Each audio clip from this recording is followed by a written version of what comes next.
Messieurs et mesdames, bonjour. Donc je vais me présenter rapidement, je suis Frédéric Bourdin, je suis le mari d'Irina Bourdin, la gérante du tunnel de l'amour.com. Donc aujourd'hui je vais vous parler d'un sujet qui a été demandé par la communauté, par un membre de la communauté, de notre communauté, excusez-moi, par Sébastien. Et je pense que c'était un sujet qui est peu abordé par les agences matrimoniales. France, Canada, etc. Mais qui est un sujet également de toute manière très important et qui est bon d'en parler, même si ça peut être un sujet tabou. Mais qui est important parce que vous, messieurs, vous allez partir dans ces pays et qu'il est important quand même d'être bien informé. Donc, la communauté, Viber, vous flashez un petit code qui est sur mon site et sur le site de mon épouse et vous pourrez discuter sur notre communauté. Tout est gratuit bien sûr et on n'est pas chez Hong Kong et vous pouvez discuter de divers sujets, bien sûr toujours autour des pays de l'Est, mais vous pouvez poser vos questions car il n'y a aucune question stupide, soyons clairs. Il n'y a que des questions qui aujourd'hui manquent de réponses avec d'autres agences. Mais sur notre communauté, nous essayons toujours d'être totalement transparents. Et c'est également ce qu'on va faire, ce que je vais faire aujourd'hui avec ce sujet qui est assez... voilà. Mais vous allez voir. Je vous rappelle aussi que le mois d'août, année Propetrov, j'y suis. Je pourrais vous aider. On va faire des vidéos aussi avec ces dames. Des mises en situation, je vais jouer le rôle de le comportement de certains clients qui ont été mis en avant par certaines vidéos et puis vous verrez ce que pensent ces dames parce qu'on n'entend jamais ces dames parler, ces dames s'exprimer justement sur ces rendez-vous. Alors là, elles vont pouvoir le faire en toute simplicité, également en toute honnêteté. Et il y aura aussi 5 vidéos que je vais faire aussi pour avoir des témoignages des dames qui ont déjà rencontré, qui ont déjà été dans des rendez-vous et qui ont déjà discuté avec des hommes étrangers. Qu'est-ce qu'elles apprécient chez ces hommes par rapport à leur comportement, ce qu'elles n'apprécient pas du tout par rapport à ces rendez-vous. Voilà, ce qui a été échangé dans ces rendez-vous. Donc ça aussi, ça vous apportera beaucoup d'informations qui sont importantes. Parce que des informations de clients, voilà, c'est eux, moi je, ça n'a aucun intérêt. Puis des informations de traductrices, même si elles sont très gentilles, et puis j'en suis sûr font très bien leur travail, bah, ça ne vous apporte pas non plus des réponses à vos questions qui là seront données, ces informations seront données quand même par ces femmes qui sont voilà, qui seront en face de vous et qui discuteront avec vous. Je vous rappelle quand même. Donc c'est quand même important d'avoir leur ressenti, je pense. Et puis voyage de groupe, hein, ça sera plus le mois de septembre là c'est fini, hein, parce que les inscriptions c'est clos, on n'en parle plus, et là ça sera pour le mois de décembre pour Tchernovsé. Alors les inscriptions débuteront 1er septembre et finiront bien sûr fin septembre et 1er octobre, ça sera fini. Parce que c'est un mois, hein. Pour vos inscriptions c'est durant un mois et ensuite c'est le travail qui commence le 1er octobre, le travail d'Irina commencera pour vos rencontres Skype et pour vos rencontres en Ukraine. Et je vous rappelle que ça sera moi qui vous accompagnerai à Tchernovsk. Donc aujourd'hui, comme je vous le disais, je vais vous parler d'un sujet grave et qu'aucune agence à ma connaissance ne parle. Ça sera du moins je recommence, pour laquelle les femmes acceptent d'avoir des relations sexuelles sans préservatif. Donc c'est une sexologue psychologue ukrainienne qui nous a aidés pour comprendre, qui se nomme Ina Melnikova et qui va vous expliquer cela mieux que moi, mieux que voilà, un simple homme qui a qui pourrait vous en parler, mais je pense qu'une sexologue, ça sera bien plus intéressant, surtout ukrainienne, qui est quand même une femme, une sexologue, et en plus ukrainienne. Quoi demander de plus? Elle n'est pas américaine, et je ne vais pas aller chercher mes infos aux États-Unis pour savoir, pour vous expliquer ce que l'Ukraine, ce que certains guignols font. Donc voilà, je pense qu'elle connaît bien l'Ukraine et qu'elle pourra vous apporter quelques renseignements qui seront importants pour vos futurs voyages et pour comprendre aussi la mentalité des femmes ukrainiennes, justement sur ce sujet. Donc personne n'est à l'abri d'une grossesse non désirée, des maladies sexuellement transmissibles. Néanmoins, très souvent, les femmes négligent un moyen de protection simple et efficace, le préservatif. Sexologue et psychologue Ina Melnikova nous a aidé à comprendre pourquoi cela et comment se protéger.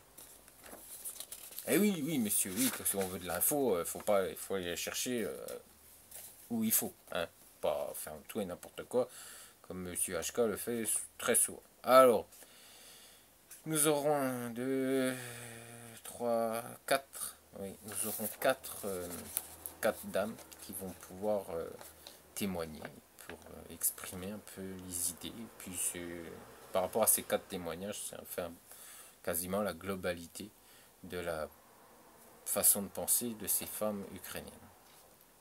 Alors Irina, 30 ans, si un partenaire est occasionnel, je ne participerai certainement pas à des rapports sexuels non protégés avec lui.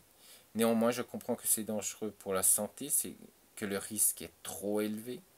Mais avec un partenaire régulier, cela pourrait être vrai. Tout d'abord parce que nous pouvons être saisis de passion et qu'il n'y a pas le temps pour de préservatifs.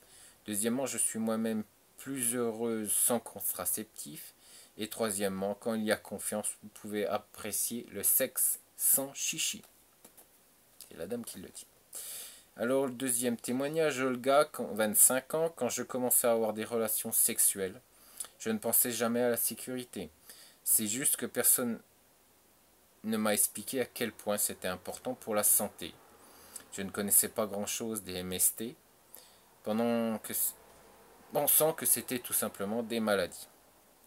Maintenant, j'ai un homme avec qui nous avons choisi la bonne contraception, mais ce ne sont pas des préservatifs. Marina, 28 ans, je comprends qu'un préservatif est nécessaire, surtout quand il n'y a pas de partenaire régulier, mais je me sens mal à l'aise tout le temps pour aborder cette conversation. Si un homme offre lui-même un préservatif, c'est bon, sinon je ne dis rien. Et Alena, 33 ans, je suis une personne plutôt méfiante dans tous les domaines liés à la santé. J'accepterais peut-être d'avoir des relations sexuelles sans préservatif si un partenaire me montre un certificat attestant de l'absence de MST et du VIH. Et si nous trouvons un autre moyen de protection contre une grossesse non désirée. Selon notre expert, la psychologue et sexologue Ina Melnikova, les femmes acceptent très souvent des rapports sexuels non protégés avec des partenaires occasionnels, parce qu'il est lié à une relation normale avec un homme. Il lui est plus facile de parler de moments intimes. Il y a confiance dans le fait qu'elle sera traitée avec attention. Néanmoins, il existe encore de nombreuses situations différentes dans lesquelles les femmes acceptent, pour une raison quelconque, des rapports sexuels non protégés. Il faut savoir que aujourd'hui en France, nous avons les moyens, hein, au niveau contraception masculine. Hein. Nous avons les préservatifs, on en trouve partout. Hein. En Ukraine, c'est seulement en pharmacie, et puis pas beaucoup. Hein. Voilà. Au niveau du choix, c'est 2 ou 3 boîtes. Hein. Donc 2 ou 3 marques, et souvent des marques allemandes. Aujourd'hui en France, on a quand même de l'information. On peut acheter des préservatifs en grande surface, sur Internet. Voilà, on a tout nécessaire à portée de main, si on peut le dire. Puis on est surtout très bien informé. On n'a plus de tabou par rapport à ce genre de maladie, qu'en Ukraine, c'est pas du tout le cas. Soyons clairs. Moi personnellement, je n'ai jamais entendu parler sur la télé de reportages justement sur le préservatif ou sur les maladies transmissibles, hein, sexuellement transmissibles. Donc c'est encore très tabou, on en parle peu. Et c'est pour cette raison que, voilà, que le préservatif n'est pas aujourd'hui dans tous les mœurs. Donc voilà, dans toutes les pratiques sexuelles, eh bien le préservatif n'est pas aujourd'hui comme aujourd'hui en France, qui devrait être normalement, hein, parce qu'apparemment les stats sont plus mauvais qu'il y a quelques années, parce que les gens oublient le préservatif en France. Donc, mais voilà, si vous partez en Ukraine, je pense que emmenez également des préservatifs dans votre valise, car je pense que ce sera plus compliqué d'en trouver en Ukraine. Mais et puis ensuite, comme je vous le dis, on est informé, médecins, etc., spécialistes. On parle, nous en discutons en France ouvertement, hein, de la sexualité et des préservatifs également, mais en Ukraine, c'est pas le cas, messieurs.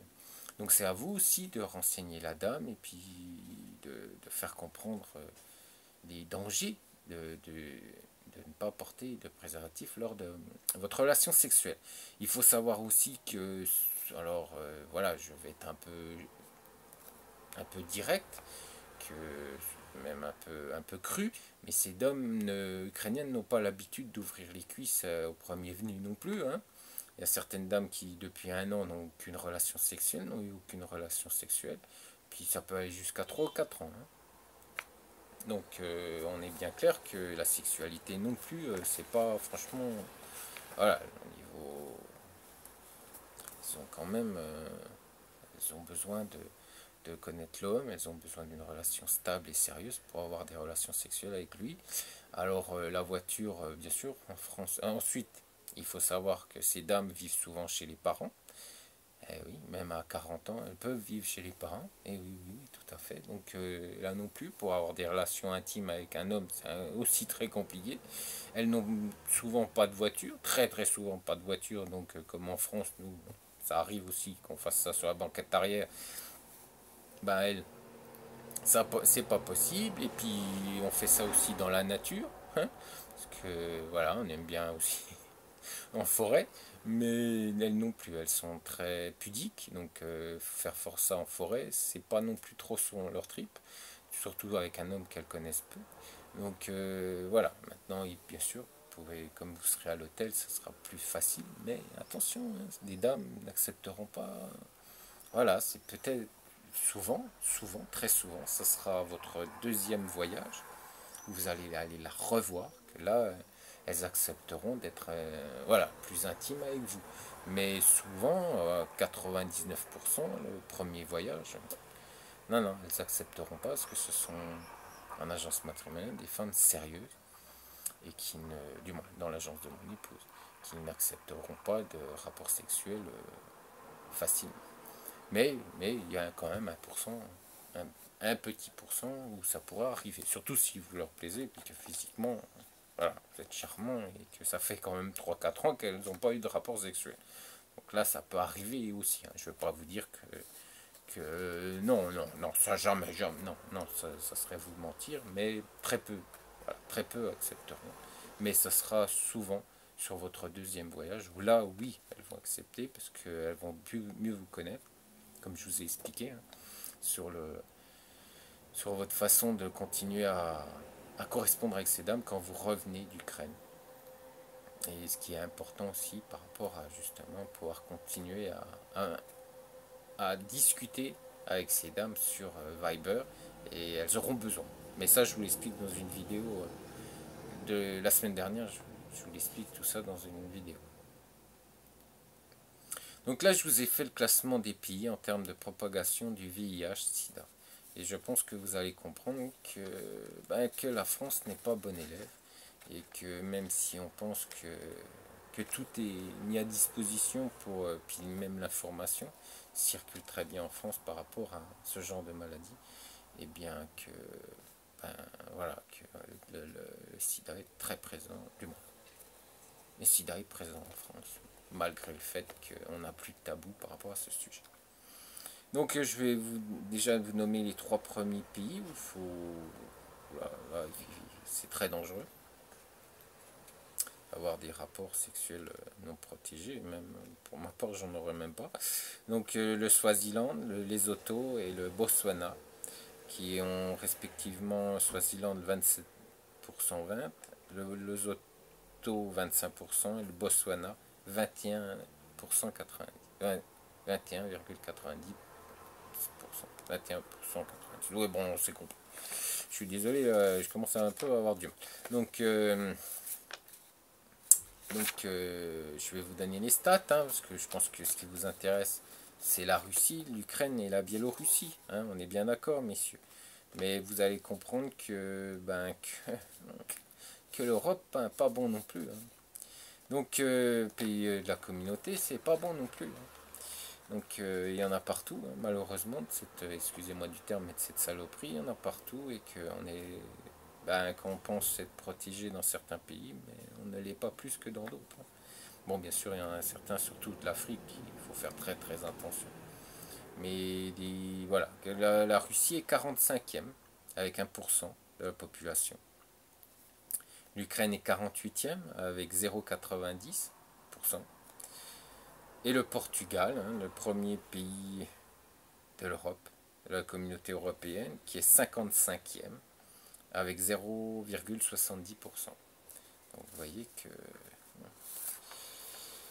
cette maladie, cette saloperie de maladie est partout. Les USA avec 0,50%, qui est 67e. La Suisse, 72e, pourtant qui est un petit pays, et 72e avec 0,40%. Donc l'Autriche, hein, qui est pas un grand pays non plus, est 73e avec 0,40%. Et la France est 76e avec aussi également 0,40%. Mais ce qu'on s'attend le moins à voir, et vous allez comprendre que c'est étonnant, du moins c'est étonnant, c'est bien, c'est pas ce qu'on pense, hein, qu'on nous rabâche les oreilles, que voilà, par rapport aux pays de l'Est, et tout n'est pas vrai, parce qu'on se rend compte que la Biélorussie est 82e. Et oui, 82e, et avec 0,40%, alors donc c'est par rapport aussi au niveau de la population, hein, le nombre de la population, mais là on se rend compte que la Biélorussie est 82e. Donc voilà, et on se rend compte aussi que la Grèce est 91e avec 0,30% et que le Canada, comme je sais qu'il y a des messieurs canadiens qui nous écoutent, est 92e avec, également avec 0,30%. Et les meilleurs, hein, ceux qui n'ont pas de souci avec ce genre de saloperie, eh bien, sont 134e et 135e, qui est le Singapour, qui est Singapour et la Corée du Sud, avec aucun cas de maladie. Donc on se rend bien compte quand même que personne, aucun pays n'est à l'abri, que c'est à vous aussi, messieurs, d'emmener entre guillemets votre matériel. Alors pas bien sûr, hein, pas d'objet non plus, hein. Je vous parle des préservatifs, parce que par rapport à la qualité, par rapport voilà, hein, lubrifiant, etc., qui est quand même une meilleure qualité que vous trouverez en Ukraine. Et je pense que c'est important que vous aussi, que vous fassiez preuve de responsabilité et que avec ces dames, que vous soyez sérieux. Et que, parce que je vous rappelle que dans 90% des cas, en Ukraine, Russie et même Biélorussie, c'est l'étranger qui a apporté cette saloperie. Mais bon, il faut savoir aussi qu'au niveau de ces pourcentages que je vous ai donnés, c'est rapports sexuels non protégés, hétéros, homosexuels et également la piqûre, hein, pour la drogue. Hein. Donc voilà, c'est un ensemble, hein, c'est pas juste rapport non protégé hétérosexuel par rapport voilà, à ces stades.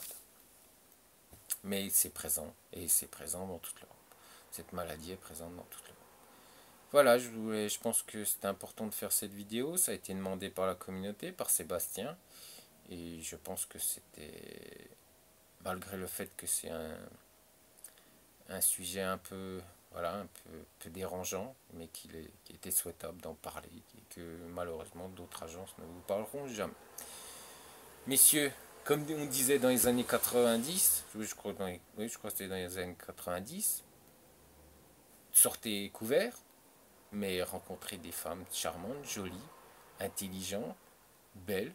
Puis je vous dis, hein, certaines n'auront pas eu de rapport depuis minimum 1 an. Donc rendez-vous compte, hein, protégez-les aussi ces dames. Parce que c'est aussi de vous, messieurs, qui que peut venir aussi, malheureusement, du moins pas de vous, mais de nos pays, qu'on propage ces maladies à l'étranger. Et malheureusement, ces dames ne sont pas aussi protégées que nous par rapport à toutes ces maladies. Alors apportez vos informations, apportez vos préservatifs, apportez votre lubrifiant qui sera de bien meilleure qualité que vous trouverez en Ukraine. Et puis aidez-les à comprendre le danger, les dangers d'un rapport sexuel non protégé. Allez, je vous dis ciao, monsieur.